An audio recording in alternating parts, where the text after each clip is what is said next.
Öskufallið í gosinu í Grímsvötnum var mikið og það sama á við gosið í Eyjafjallajökli. Með aukinni þekkingu og rannsóknum á eldfjöllum má spá fyrir hugsanlegt öskufall samfara eldsumbrotum.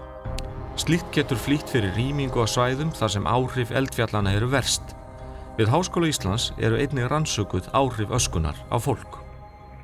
Upphaflega þegar gosið brast á þá var þetta mikill ótti við að þessi eimeri og sást nú all út úr augum og væri að hafa bráð mjög skaðleg áhrif á öndunargetu. Við sluppum vel, sums staðar hafa gosefni haft mjög slæm heilsufast áhrif og ég held að sé okkur mikilvægt búandi á þessum stað og hafa upplifað þetta að við leitum svara við því hvort það séu ekki bara skammtíma áhrif af þessari ösku og því sem fylgdi gosinu, heldur hvort það séu langtíma áhrif og þá bæði á lungu, annað heilsufar og auðvitað ekki síður á hvernig fólki líður.